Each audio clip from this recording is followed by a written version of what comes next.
a great question from a viewer today, and the question is about men and women and how we process healing differently. And this particular viewer would love to see more men involved in this magnificent, transformational, challenging journey, right, of growth. And I think that's a beautiful expression of that viewer's heart. So thank you for being in touch about that. Okay. So what I'm going to share today is, please know it's a generalization. It does not apply to 100% of men. It does not apply to 100% of women. But this is what I've noticed in the journey of healing after being with people for many years now, right? Both individuals and groups. I've noticed that women will have a tendency to be more emotive. So we will often expect or ask men to share when they're perhaps not prepared to do so. So some of us will even become demanding on that front. Oh my goodness. Okay. And women in our sharing, it's a beautiful quality, and it can also go out of balance. So for women, sometimes we can be an emotional doormat for our world, and that's definitely not a heart chakra imbalance, is it? All right, so that's a unique challenge sometimes for women. We have to learn to be more pragmatic, apply a discerning mind. Sometimes we need to learn that our empathy is not always well placed. I mean, these are all challenging lessons to learn, okay? Now, men, again, in general, not all men, right? I've noticed that men will be more oriented toward the mind, applying a therapy, the ABCs, understanding the therapeutic process, wanting to know how to go from A to B to C, and let's get it done and let's get it taken care of. And by golly, you know, on some levels, I don't want to waste my time. Okay, so for men, I find that it's best to honor the mind and honor a very keen mind that wants to apply itself. And when we, as whether it be a friend, a colleague, you know, a healer, when we honor the general overtone, the flavor of the person, the rasa it's called, the flavor of the person, the vibration of the person, when we honor that rather than rejecting it, the person will start to feel safe.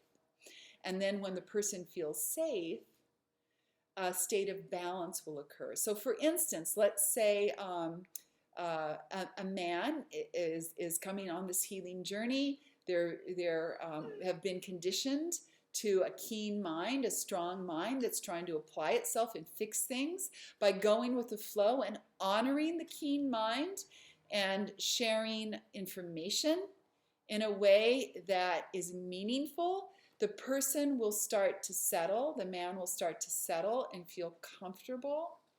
And when we feel comfortable and at ease, then the balance of expression from the heart or through the emotions or through the feelings can take place naturally rather than as a forced action. Does that make sense? So we very much want to go with the flow of our friends. And when we approach the therapeutic process, the healing journey, again, same thing. We very much want to go with the flow and work with their predominant expression. And if it's a mind expression, work with the intellect, work with the understanding, work with that flow. And in the same way with women, women can, you know, if your friend is very emotive, be curious about her emotions. Interesting. I may not relate to that or understand it, but I'm curious about it. And the curiosity also helps another person who's very expressive from the heart feel at ease and feel settled. And in that journey of feeling safe, then the discerning mind can come into play. And this is a journey of balance between the heart and the mind. You knew it was going here, right? Because again, if we're too heart-centered, if too heart-oriented, heart-emotive, right? We can be emotional doormat for the world. If we're too mind-oriented, the mind will become dominant, and we know what takes place then, like fear and anxiety and denial of emotions. Like I don't want to look at that, right? So it's very much a balance between mind and heart. One's not better than the other. We want to learn to apply the mind. It's discerning and it serves the heart. The mind ultimately serves the heart. That's important. And another thing I want to mention is that our very base, the space of consciousness, our natural state, beyond all the conditioning, the gender conditioning, the community conditioning, the family of origin conditioning, beyond all that conditioning, our natural state is gender free. And we can meet in such commonality in that state before we all share the breath of life. We all share that spark of consciousness.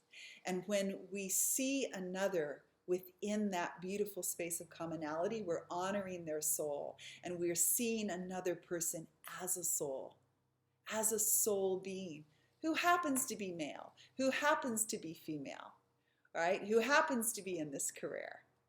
We see another person on this soul journey with a unique stage play, but yet we know we share that breath of life and we share the space of consciousness, and we have that in common.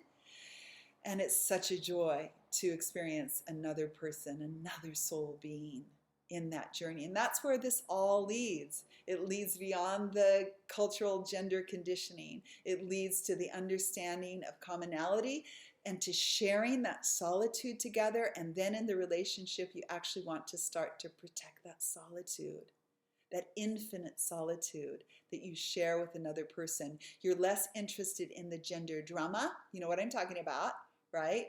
Or the relationship drama. And you're more interested in protecting the solitude and that experience that you share together. Isn't that beautiful? That's where this leads, right? I'm so thankful for this viewer's question.